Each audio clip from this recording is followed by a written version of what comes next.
Dear subscribers, कैसे हो आप सब। आशा करती हूँ कि आप सभी लोग अच्छे ही होंगे। दोस्तों, आज के वीडियो में हम लोग जानेंगे देवउठनी एकादशी के बाद 5 दिन तक चलने वाले भीष्म पंचक व्रत के बारे में। तो आइए दोस्तों, वीडियो को शुरू करते हैं। भीष्म पंचक व्रत 5 दिनों तक चलता है।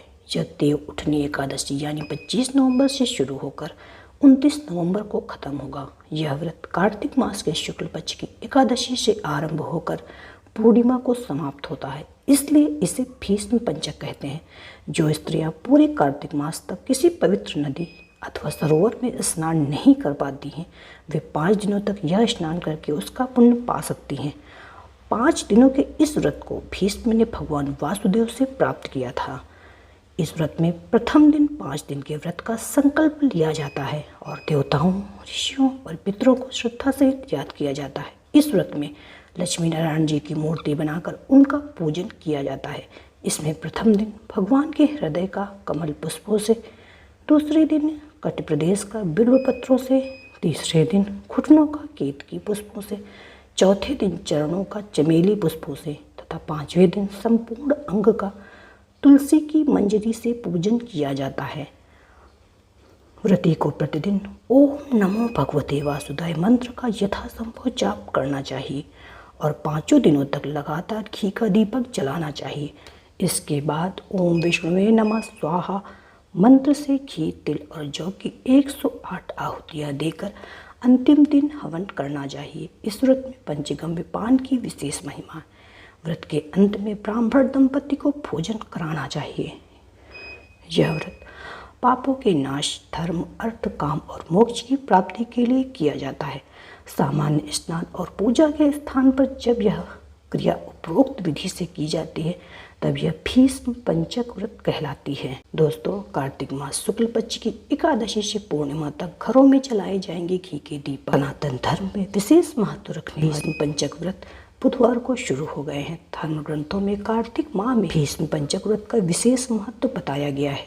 यह व्रत कार्तिक माह में शुक्ल पक्ष की एकादशी से शुरू होता है और कार्तिक पूर्णिमा तक चलता है।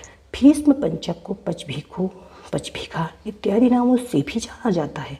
भीष्म पितामह ने इस व्रत को धारण किया था, इसलिए उन्हीं के नाम पे यह भीष्म पंचक नाम से जाना जाता है। इस वर्ष 25 नवंबर बुधवार को भीष्म पंचक शुरू होंगे और कार्तिक पूर्णिमा के दिन ये समाप्त होंगे। 5 दिन तक लगातार घी का दीपक जलाते रहना चाहिए। भीष्म पंचक के दिनों में किसी भी प्रकार की तामसिक वस्तुओं का दोस्तों सेवन नहीं करना चाहिए। ब्रह्मचर्य का पूर्णतः पालन करना चाहिए।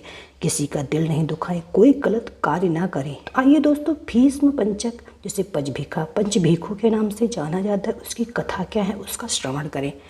भीष्म पंचक कथा के अनुसार महाभारत का युद्ध समाप्त होने पर जिस समय भीष्म पितामह सूर्य के उत्तरायण होने की प्रतीक्षा में सरसैया पे थे, तब भगवान श्री कृष्ण पांडवों को साथ लेकर उनके पास गए थे। ठीक अवसर मानकर युधिष्ठिर ने भीष्म पितामह से उपदेश देने का आग्रह किया। भीष्म पितामह ने 5 दिनों तक राज धर्म, वर्ण धर्म, मोक्ष धर्म आदि पर उपदेश दिया। उनका उपदेश सुनकर श्री कृष्ण संतुष्ट हुए और बोले, पितामह, आपने शुक्ल पक्ष की एकादशी से पूर्णिमा तक 5 दिनों में जो धर्मोपदेश दिया है, उसकी स्मृति में आपके नाम पे भीष्म पंचक व्रत स्थापित किया जाएगा। जो लोग इसे करेंगे वे जीवन भर विविध सुख भोग कर अंत में मोक्ष को प्राप्त करेंगे। दोस्तों, भीष्म पंचक की एक अन्य कथा भी है। आइए उस कथा का भी हम लोग श्रवण करें। किसी गांव में एक साहूकार रहता था। उसका एक बेटा व बहू भी था। बहू कार्तिक माह में रोज सवेरे उठकर गंगा स्नान के लिए जाती थी। सुबह जल्दी जाते समय वह किसी भी पराये पुरुष का मुंह तक नहीं देखती थी। एक राजा का बेटा भी सुबह सवेरे गंगा स्नान के लिए जाता रहता था। वह हैरान होता कि मैं इतनी जल्दी उठता हूँ स्नान के लिए, लेकिन कोई है जो मुझसे भी जल्दी उठकर नहा लेता है। कार्तिक माह के 5 दिन बचे थे। एक दिन साहूकार की बहू तो स्नान करके वापस जा रही थी और उस समय राजा का बेटा स्नान के लिए आ रहा था। आवाज़ सुनकर वह जल्दी जल्दी जाने लगी, लेकिन जल्दबाजी में उसकी माल मोजड़ी छूट गई। राजा के बेटे ने उसकी माल मोजड़ी उठा ली और सोचने लगा, जिस स्त्री की यह माल मोजड़ी इतनी सुंदर है, वह स्त्री कितनी सुंदर होगी। उसने पूरे गांव में मुनादी करवा दी कि जिसकी वह माल मोजड़ी है वह 5 रात मेरे पास आएगी। साहूकार के बेटे की बहू ने कहलवा दिया कि मैं 5 रात आऊँगा, लेकिन किसी को साख भरने बैठा देना। राजा के बेटे ने एक तोते को पिंजरे में बंद कर गंगा किनारे पेड़ पर टांग दिया।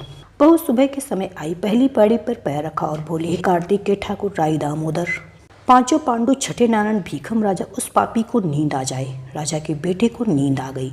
बहू नहा धोकर चलने लगी तो तोते से बोली, सुआ सुआ तेरे कल डालूंगी हीरा, मेरी साग भरियो वीरा। सुआ बोली कि कोई वीर भी साग भरता है क्या? वह बोली, सुआ सुआ सुबह तेरे पग खा लूंगी नेवर, साग भरियो मेरे देवर।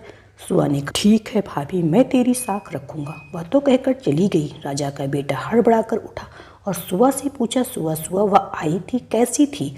सुआ बोला, आभा की सी बिजली, होली की सी झलकेला की सी कामनी, गुलाब का सा रंग। अगले दिन राजा के बेटे ने सोचा कि आज मैं अपनी उंगली में चीरा लगाकर सोऊंगा, जिससे मुझे नींद नहीं आएगी। अगले दिन राजकुमार उंगली चीर कर लेट गया। वह आई और भगवान से उसी तरह प्रार्थना करने लगी और राजकुमार को फिर से नींद आ गई।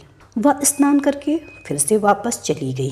सुबह राजकुमार ने तोते से फिर पूछा तो उसने वही सारी बातें दोहरा दी। अब राजकुमार बोला कि मैं आज रात में आंखों में मिर्ची डालकर बैठूंगा।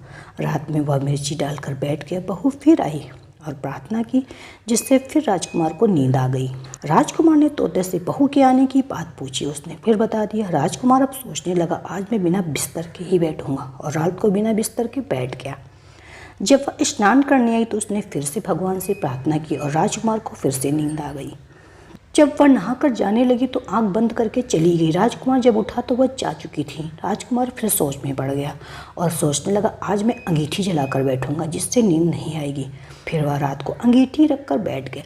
साहूकार की बहू आई और वह भगवान से फिर प्रार्थना करने लगी, आपने 4 रातें तो निकाल दी, अब यह रात और निकाल दो। भगवान ने उसकी बात रख ली और राजकुमार को नींद आ गई।